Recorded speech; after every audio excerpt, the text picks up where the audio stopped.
ಅದರಲ್ಲೂ ಇತ್ತೀಚೆಗೆ full viral ಟ್ರೆಂಡಲ್ಲಿರುವಂಥ ಒಬ್ಬರು ಸೆಲೆಬ್ರಿಟಿ ಅಂದರೆ ಅದು ಡಿ ಬಾಸ್ ಅವರು, ದರ್ಶನ್ ಅವರು. ರೀಸೆಂಟಾಗಿ ಅವ್ರದ್ದು ಸಾಂಗ್ ಕೂಡ ರಿಲೀಸ್ ಆಯಿತು, ಇದ್ದರೆ ನೆಮ್ಮದಿಯಾಗಿರಬೇಕು ಅಂತ. ಆದರೆ ದರ್ಶನ್ ಅವರ ಬಾಳಲ್ಲಿ ನೆಮ್ಮದಿನೇ ಇಲ್ಲ. ಯಾಕೆ ಹಿಂಗೆ ಅಂತ? ಫಸ್ಟ್ ಆಫ್ ಆಲ್ ಅವ್ರು ಹುಟ್ಟಿರೋ ಡೇಟ್ 16ನೇ ತಾರೀಕು. 16ನೇ ತಾರೀಕುವರೆಗೆ ಈ ಪ್ರಪಂಚದಲ್ಲಿ ಯಾರೂ ನೆಮ್ಮದಿಯಾಗಿರೋಕ್ಕೆ ಸಾಧ್ಯ ಇರಲ್ಲ. ಒಂದು ಅಂದರೆ ಸೂರ್ಯ, 6 ಅಂದರೆ ಶುಕ್ರಗ್ರಹ. ಶುಕ್ರಗ್ರಹನೂ ಸೂರ್ಯಗ್ರಹನೂ ಇಬ್ಬರು ಒಟ್ಟಿಗೆ ಇದ್ದರೆ ಚೆನ್ನಾಗಿರಲ್ಲ. ಸೂರ್ಯ ಬಂದು ಪವರ್ಫುಲ್ ಆಗಿರ್ತಾನೆ, ಶುಕ್ರ ತಾಳ್ಮೆ, ಹೆಣ್ಣಿನ ಗುಣ ಇರುತ್ತೆ, ಕೋಪ ಮತ್ತು ಹೆಣ್ಣಿನ ಗುಣ ಎರಡರಲ್ಲೂ ಇರುತ್ತೆ.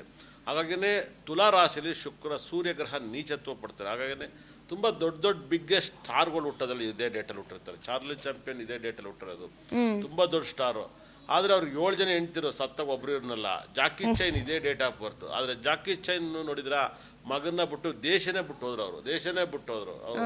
ಇವಾಗ ಅವ್ರು ಹಾಂಗ್ಕಾಂಗಲ್ಲಿಲ್ಲ, ಅವ್ರು ಬಂದು ಬೇರೆ ದೇಶಕ್ಕೆ ಹೋದ್ರು. ಇದೇ ಡೇಟ್ ಆಫ್ ಬರ್ತ್ ಅವರು. 16ನೇ ತಾರೀಕು ಕುಮಾರಸ್ವಾಮಿ ಅವರು 16ನೇ ತಾರೀಕು ಅವ್ರು ಹುಟ್ಟಿರೋದು 16ನೇ. ಅವರು ನೆಮ್ಮದಿ ಪ್ರಪಂಚದಲ್ಲಿ ಅದೃಷ್ಟನ ಇದೇ ಡೇಟ್ ಆಫ್ ಬರ್ತ್. ಆದರೆ ನೆಮ್ಮದಿ ಇರಲ್ಲ. ಅದೃಷ್ಟ ಇದೇ ಡೇಟ್ ಆಫ್ ಬರ್ತ್ ಇರೋದು, ನೆಮ್ಮದಿ ಇಲ್ಲ. ಈಗ ದರ್ಶನ್ ಅವ್ರಿಗೆ ಅದೃಷ್ಟ ಇದ್ದೇನು ಬಂತು, 2010ರಿಂದ ಶುರುವಾಗಿದ್ದವ್ರಿಗೆ ಕಾಟ, ಅಲ್ಲಿಂದ ಇಲ್ಲಿ ತನಕನೂ ನೆಮ್ಮದಿನೇ ಇಲ್ವಲ್ಲ?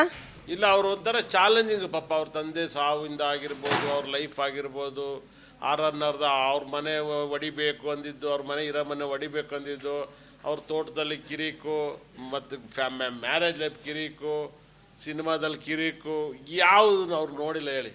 ಹೌದು. ಇದ್ರೆ ನೆಮ್ಮದಿಯಾಗಿರ್ಬೇಕಲ್ಲ. ಇದ್ರೆ ಈ ಕೇಸ್ ಮುಗಿಸ್ಕೊಬಿಟ್ರೆ ಅವ್ರು ಸೂಪರ್ ಆಗ್ಬಿಡ್ತಾರೆ.